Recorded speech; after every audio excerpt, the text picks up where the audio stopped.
Hello, my name is Marshall Brown, and I am a veteran of the United States Naval Service. I came across a very disturbing story the other day, about Staff Sergeant Derek Miller.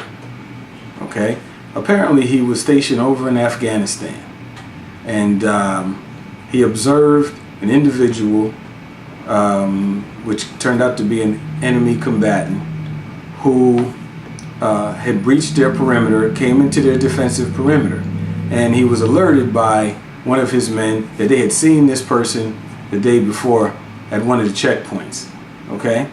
So anyway, he approached him to find out why he was there, and the guy gave two different stories about why he was there.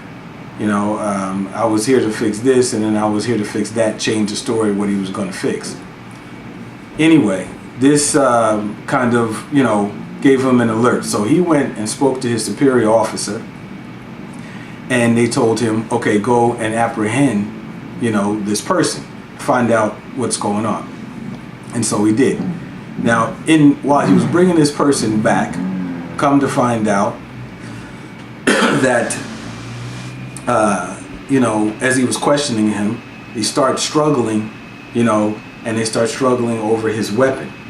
And he was trying to pull the weapon, from Sergeant Miller, and I don't think he was trying to pull the weapon to play games. I think he was trying to, kill him and whoever else that he could have in that circumstance. And we're talking about a zone here where there was like already, one of the worst places in Afghanistan. Already firefights every day, IUDs, everything. And in the course of this, Sergeant Miller, defending himself, took the life of this enemy combatant, shot and killed him.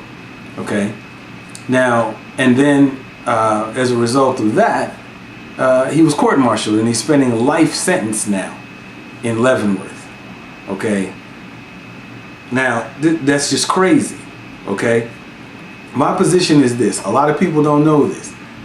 When you're put in charge of guarding a position, it's not only your life you're concerned with, but your brothers, the men who you train with, the men who you are out there fighting this war with, they're depending on you to do your job. If you don't do your job, they lose their life. So it's very, very serious responsibility.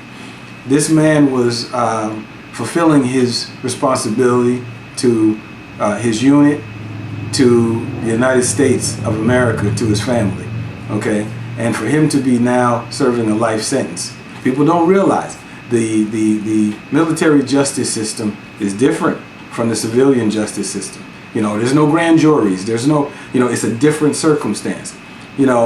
I kind of think maybe there's something that we need to look at before somebody gets life. I'm not talking about, somebody's getting 30 days restriction, or they did something wrong and, they get a slap on the wrist kind of thing. But when you're talking about somebody's life, a man who has a family, a man who is trying to serve his country, we might want to look at, having something more similar to how we come about evidence and charges in the civilian world. They didn't do an autopsy on this man. They did not follow the things that we normally would do on the outside before you give somebody life. So, I think might be an injustice done here. Speak out about it. Write to your congressman about it. We just can't let it go in this fashion. I think it's doing a disservice to him, and they're going to make other people hesitate, and they should not. If you're in war, you have to do what you have to do. Shouldn't be a hesitation, and you should know that your country is going to stand behind you, beside you, and behind you every step of the way, when you're out there doing the job that they sent you there to do. That's my opinion. What's yours?